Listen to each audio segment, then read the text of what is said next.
ನಮಸ್ಕಾರ, ಸ್ಫೂರ್ತಿ ನ್ಯೂಸ್ಗೆ ಸ್ವಾಗತ. ನಾನು ಶಾನುರಾ. ಇದೀಗ ಮುಖ್ಯಾಂಶಗಳು.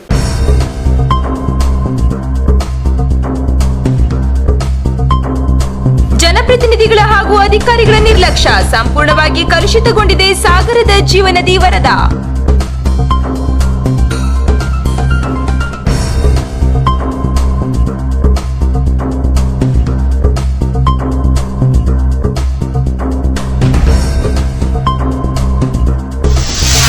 ನಾಮಧಾರಿ ಗೆಳೆಯರ ಬಳಗದ ವತಿಯಿಂದ ಕುಮಟಾದಲ್ಲಿ ಆಯೋಜಿಸಲಾದ ಬೃಹತ್ ರಕ್ತದಾನ ಶಿಬಿರ.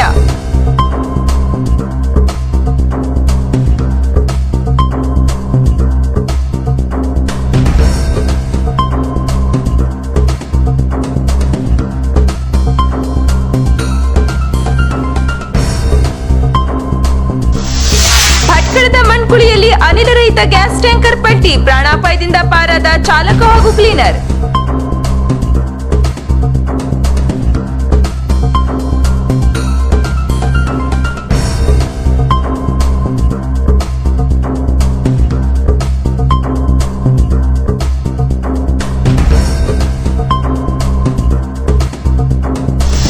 ಶ್ರೀ ಕ್ಷೇತ್ರ ಕೊಲ್ಲೂರು ಮೂಕಾಂಬಿಕಾ ದೇವಸ್ಥಾನದಲ್ಲಿ ಲಕ್ಷಾಂತರ ರೂಪಾಯಿ ಮೌಲ್ಯದ ಚಿನ್ನಾಭರಣ ಕಳವು.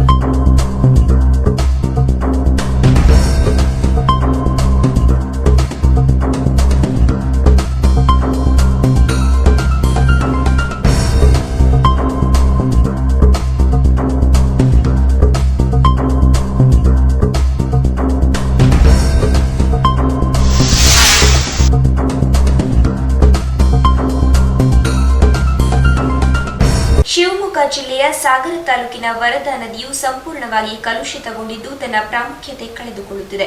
ಕೂಡಲೇ ಸಂಬಂಧಪಟ್ಟ ಇಲಾಖಾ ಅಧಿಕಾರಿಗಳು ಈ ನದಿಯ ಸ್ವಚ್ಛತಾ ಕಾರ್ಯಕ್ಕೆ ಮುಂದಾಗಬೇಕು ಎನ್ನುತ್ತಾರೆ ಅಲ್ಲಿಯ ಸ್ಥಳೀಯರು.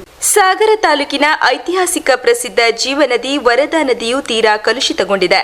ಪಟ್ಟಣದಲ್ಲಿನ ತ್ಯಾಜ್ಯಗಳು ಹಾಗೂ ಪ್ಲಾಸ್ಟಿಕ್ ವಸ್ತುಗಳು ಸೇರಿ ಈ ನದಿಯ ನೀರು ಗಬ್ಬೆದ್ದು ನಾರುತ್ತಿದೆ. ಒಂದು ಕಾಲಕ್ಕೆ ಈ ವರದಾ ನದಿಗೆ ಗಂಗಾ ನದಿಯ ಪ್ರಾಮುಖ್ಯತೆ ನೀಡಲಾಗಿತ್ತು.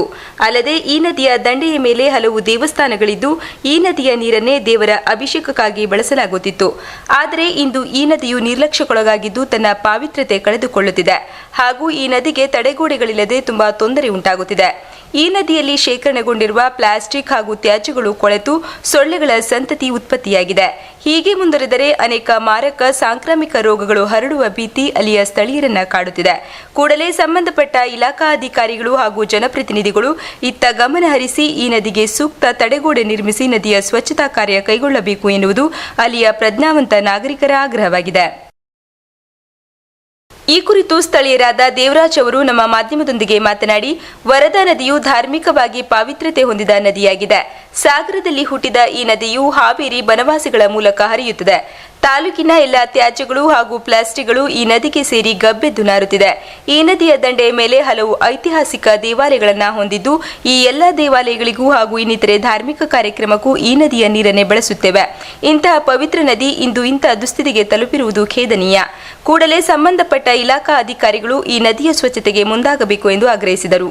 ನಮ್ಮ ಸಾಗರದಲ್ಲಿ ಈ ಒಂದು ಹೃದಯ ಭಾಗದಲ್ಲಿರುವಂತಹ ವರದಾ ನದಿ ಇಲ್ಲಿ ಬಹಳ ಗಲೀಜನ್ನು ತುಂಬಿಕೊಂಡಿದೆ. ಯಾಕೆಂದರೆ ಇಲ್ಲಿ ಬರ್ತಕ್ಕಂಥ ಎಲ್ಲ ಸಾಗರದ ತ್ಯಾಜ್ಯಗಳು ಪೂರ ಈ ಒಂದು ವರದಾ ನದಿಗೆ ಸೇರಿ ವರದಾ ನದಿ ಸಂಪೂರ್ಣ ಗಲೀಜಾಗಿದೆ. ಈ ಒಂದು ಸನ್ನಿವೇಶವನ್ನು ಈ ಸಂದರ್ಭದಲ್ಲಿ ನೀವು ಕಾಣ್ತಾ ಇದ್ದೀರಾ.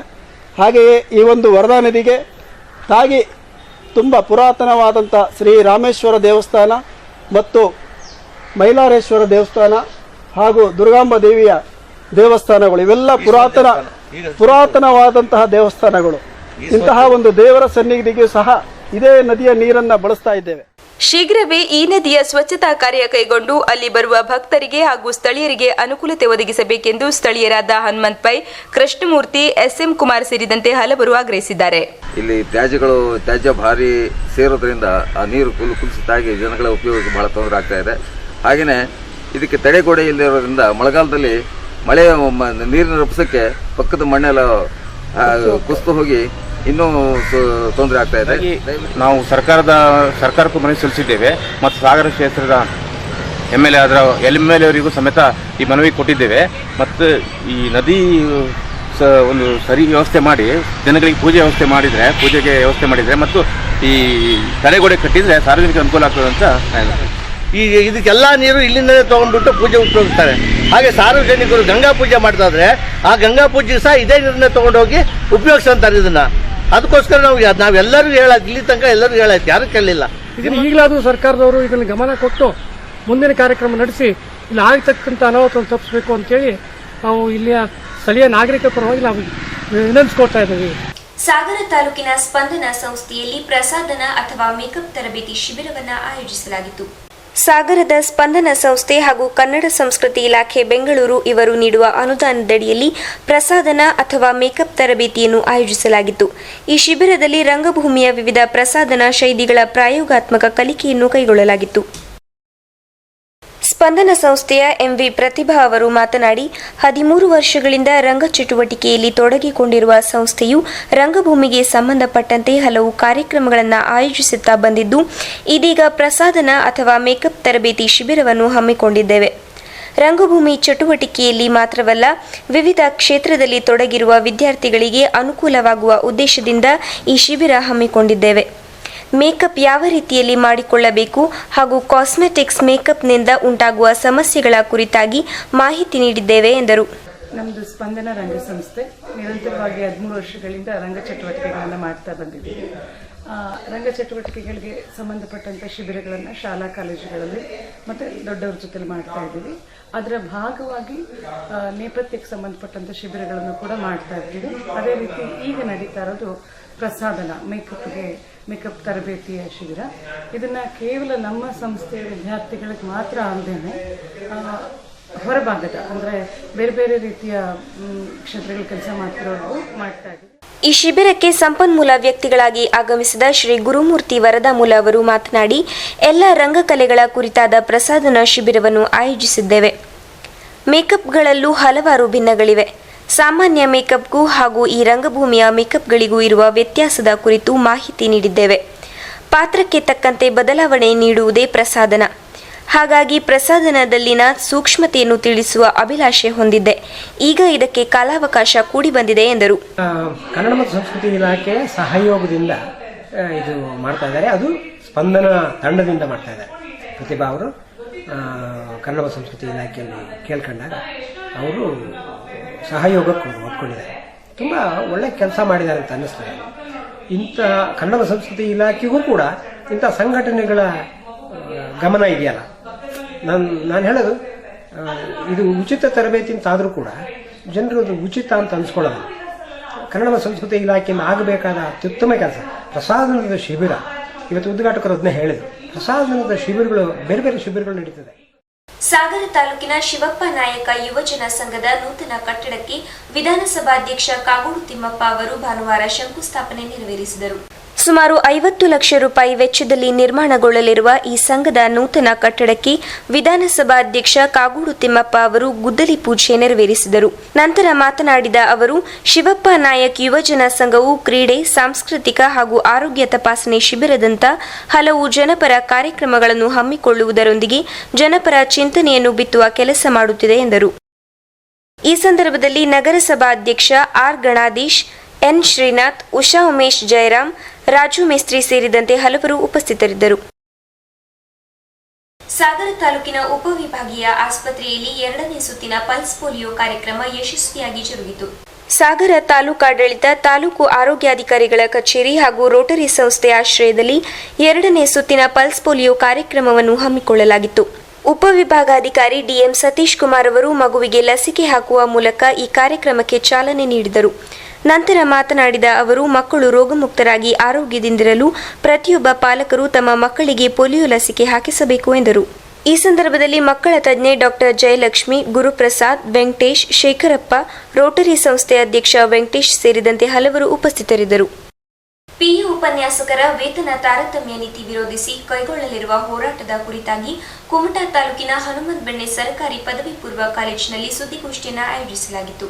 ಉತ್ತರ ಕನ್ನಡ ಜಿಲ್ಲಾ ಪಿಯು ಉಪನ್ಯಾಸಕರ ಹಾಗೂ ಪ್ರಾಚಾರ್ಯರ ಸಂಘದ ವತಿಯಿಂದ ಈ ಸುದ್ದಿಗೋಷ್ಠಿಯನ್ನು ಆಯೋಜಿಸಲಾಗಿತ್ತು. ಈ ಸಂಘದ ರಾಜ್ಯಾಧ್ಯಕ್ಷರಾದ ತಿಮ್ಮಯ್ಯ ಪುರ್ಲೆ ಸುದ್ದಿಗೋಷ್ಠಿಯನ್ನು ಉದ್ದೇಶಿಸಿ ಮಾತನಾಡಿ, ವೇತನ ತಾರತಮ್ಯ ನೀತಿ ವಿರೋಧಿಸಿ ನಾವು ಇದುವರೆಗೂ ಹಲವಾರು ಹೋರಾಟಗಳನ್ನು ಕೈಗೊಂಡಿದ್ದೇವೆ. ಆದರೆ ಇದುವರೆಗೂ ಸರ್ಕಾರ ನಮ್ಮ ಬೇಡಿಕೆಗೆ ಸ್ಪಂದಿಸಿಲ್ಲ. ಈ ವೇತನ ತಾರತಮ್ಯ ನೀತಿ ಸರಿಪಡಿಸಲು ಸರ್ಕಾರ ಮೀನಾಮೇಷ ಎಣಿಸುತ್ತಿದೆ. ಏಪ್ರಿಲ್ 15, 2015ರಂದು ಮುಖ್ಯಮಂತ್ರಿಗಳ ನೇತೃತ್ವದಲ್ಲಿ ಸಭೆ ಕರೆಯಲಾಗಿತ್ತು. ಈ ಸಭೆಯಲ್ಲಿ ಶೀಘ್ರವೇ ವೇತನ ತಾರತಮ್ಯ ನೀತಿ ಸರಿಪಡಿಸುವುದಾಗಿ ಹೇಳಿ ಇಷ್ಟು ದಿನ ಕಳೆದರೂ ಅದು ಜಾರಿಯಾಗದ ಹಿನ್ನೆಲೆಯಲ್ಲಿ ಅನಿವಾರ್ಯವಾಗಿ ನಾವು ಈ ವರ್ಷದ ಮೌಲ್ಯಮಾಪನವನ್ನು ಬಹಿಷ್ಕರಿಸಿ 3 ದಿನ ಸರ್ಕಾರಕ್ಕೆ ಕಾಲಾವಕಾಶ ನೀಡುತ್ತೇವೆ. ಅದಕ್ಕೂ ಸ್ಪಂದಿಸದಿದ್ದಲ್ಲಿ 4ನೇ ದಿನ ಆಮರಣಾಂತಿಕ ಉಪವಾಸ ಕೈಗೊಳ್ಳಲಿದ್ದೇವೆ. ನಾವು ಪ್ರತಿ ಬಾರಿ ಹೋರಾಟ ಕೈಗೊಂಡಾಗಲೂ ಮಕ್ಕಳನ್ನ ಹಾಗೂ ಪಾಲಕರನ್ನ ಮುಂದಿಟ್ಟು ಸರ್ಕಾರ ಆಪಾದನೆ ಮಾಡುತ್ತಿತ್ತು. ಈ ಬಾರಿ ಪಾಲಕರು ಹಾಗೂ ವಿದ್ಯಾರ್ಥಿಗಳು ಸರ್ಕಾರದ ಮೇಲೆ ಒತ್ತಡ ಹೇರಿ ಸಹಕರಿಸಬೇಕು ಎಂದರು. ಮೌಲ್ಯಮಾಪನ ಬಹಿಷ್ಕಾರ ಮೌಲ್ಯಮಾಪನ ಬಂದಾಗೇನೆ ಇವರು ಹೋರಾಟ ಪ್ರಾರಂಭ ಮಾಡ್ತಾರೆ ಅನ್ನುವಂತ ಒಂದು ಆಪಾದನೆಗಳು ಬಹಳ ದಿನದಿಂದ ಇದ್ದವು. ಆದರೆ ಈ ವರ್ಷ ನಾವು ಡಿಸೆಂಬರ್ಲಿಂದ ಪ್ರಾರಂಭ ಮಾಡಿದ್ವಿ. ಡಿಸೆಂಬರ್ಲಿಂದ ಏಪ್ರಿಲ್ವರೆಗೆ 4 ತಿಂಗಳು ಸತತವಾಗಿ ನಾವು ಹೋರಾಟಕ್ಕೆ ಇಳಿದಿದ್ದೇವೆ. ಹೀಗಾಗಿ ಎಲ್ಲ ಪಾಲಕರಿಗೆ, ಪೋಷಕರಿಗೆ, ತಮ್ಮಂತ ಮಾಧ್ಯಮದವರಿಗೆ, ಬುದ್ಧಿಜೀವಿಗಳಿಗೆ ಎಲ್ಲರಿಗೂ ನಿರ್ಣಾಯಕವಾದಂತ ಹೋರಾಟಕ್ಕೆ ನಾವು ಇಳಿದಿದ್ದೇವೆ ಅಂತನ್ನುವಂತ ಒಂದು ಸಂದೇಶವನ್ನ ಅಥವಾ ನಾವು ರವಾನಿಸ್ತಾ ಇದ್ದೇವೆ.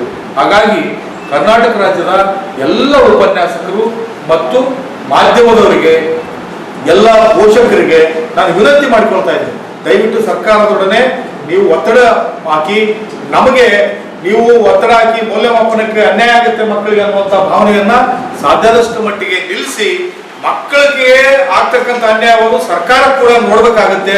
ಸರ್ಕಾರ ನೋಡದಿದ್ದಾಗ ಅನಿವಾರ್ಯ ಆಗಿದೆ ನಾವು ಲೆಕ್ಚರರ್ಸ್ಗೆ ಅಂತನ್ನುವಂತ ಅದನ್ನ ತಮ್ಮ ಮಾಧ್ಯಮಗಳ ಮುಖಾಂತರ ನಾನು ವಿನಂತಿ ಮಾಡಿಕೊಳ್ಳುತ್ತೇನೆ. ಈ ಸಂದರ್ಭದಲ್ಲಿ ಶಿವಣ್ಣ ದೊಡ್ಮನೆ, ಶ್ರೀಶೈಲ್, ನಾಗರಾಜ್ ನಾಯಕ್, ಆರ್ಟಿ ನಾಯಕ್, ಸತೀಶ್ ಗಾಂವ್ಕರ್ ಸೇರಿದಂತೆ ಹಲವರು ಉಪಸ್ಥಿತರಿದ್ದರು.